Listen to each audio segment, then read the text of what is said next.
Right, we're gonna go for a mini. We're gonna go 5 minutes this time, honest. Standing, I'll keep it on the clock.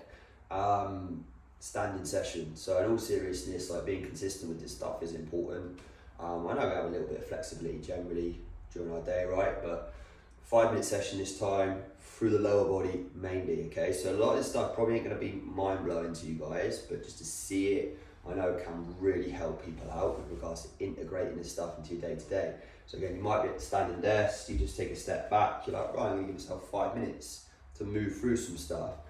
So I would go say standing hip car. Again, you could go no hand on anything, that's gonna get in my way, and just rotate.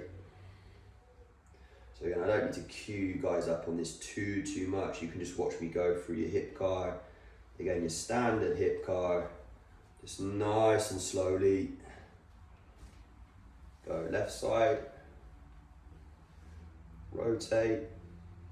Again, I understand these can be the sort of inputs that might look pointless, but accrued over a long period of time are seemingly life-changing. So if you go knee, now just drag back. So I'm doing that little hamstring curl with the knee rotated in, rotate the knee out. So the foot is now pointing out a little bit more. Come down to the bottom, I don't fully lock the knee out, and I'll drag back up with the foot pointing out. I rotate it in, kick back down, go again on the other side. So drag up, hamstring curl, the foot pointing in, rotate, pull back up. Again, just keeping an awareness of what's going on through here. Maybe if I feel, again, like I might be just going, typically, I know I say it a lot, guys sit at the desk, might go lower back a little bit too much. Just create some awareness of that stuff. Ankle car, all right? So again, from standing, this time knee locked out, a little bit of hip flexion, and just start to rotate. So you can, the more you pull up into hip flexion, put this tissue under some real stress if you want to. Again, just meet your body where it's at. We want to feel like we're working, not necessarily too hard. It's an easy through that ankle car. Swap sides. Again, just one each way. Take it nice and slow. You can see how I'm like, not the best ankle car reps you're ever going to do. Again, just consistency, building these micro changes. Then what I would encourage, I know like foot nerding, just big toe pulls up. You can see how I sort of struggle to keep them this way, so closer to each other. They kind of want to go that way. Try your best to keep them this way a little bit more. Big toes come down, lateral four come up. Again, easier said than done for you guys that are new to this. Go again, big toes come up, lateral four come up. So just some slow switches through the toes. Big toe comes down, lateral four come up. Go again, one more rep. Now we're going to go closed chain knee car. This might be really small for some of you guys. That is fine because there's lots of stuff now that can start to get involved as we go, like closed chain stuff. So for the lower limb, that's feet on the floor. So to begin with, I'm just going to push my knees forward. This isn't like really like a squat. You can call it a squat if you want to. Who say what isn't a squat. But knees come forward. And then what I'm going to do is just going to sweep them to the left, shifting into this hip maybe a little bit more, it might feel. Then drive back, so the knees extend. And then I just start to rotate over the top, like you guys know, as the knees lock out, it's going to screw home. I'm not going to get that rotation or variation. And then I just start to push over to the side, knees start to flex, flexing more. And again, you can see how your foot and ankle mainly can limit this. So if I then just start to bring this back in a little bit, go the other way, if your reps look a little bit more like this to begin with, freaking awesome. All right, again, some of you guys might struggle with the kind of like the locking out of the knee. No need to force that. Come back into the rep, let's call it. And if it looks a little bit more like this sort of motion, just do a couple of semicircles where the aim is now to curve from left to right while we stay in a little bit of flexion. You can imagine now your knees just having to rotate a little bit, foot and ankles getting involved, possibly limiting a little bit, which again is okay. Just squeeze, through the legs to lock those knees out. Now what I want us to do is from here, you can go hands on your standing desk if you want to. We're just gonna raise up. So I know it's super simple, little calf raise and hold. As you push up, what I want you guys to focus on is just that nice squeeze. Again, we'll keep it really simple. Through the lower limb, through the legs, down from the hips, that squeeze up. And as you do so, try to keep the big toes.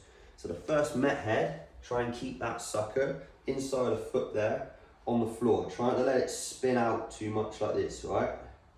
Again, no to force it, and this raise does not have to be really high. It can be here if that's what feels comfortable to you. We're gonna hold that. You guys might be holding that for already about 20 seconds, so we'll hold it for another 10. Just hold there. Now what I want you guys to do is just bend at the knee. Now you might need to just pause the video, take two, maybe do a couple of ankle cars if you're not used to this. And now we're just flexing at the knee, but keeping that heel hovering, just allowing us to potentially bias into some slightly deeper tissues of the calf, musculature, connective tissue. We're gonna hold that for another 10 seconds. Now I'm thinking about trying to pull the big toes down into the floor. Again, trying to maintain that nice firm contact with the big toe. And just slowly from there, bring the heels down. And just slowly start to extend at the knee.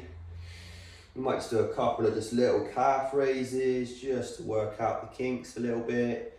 Knee bent. From there, just do a calf raise, knee stays bent.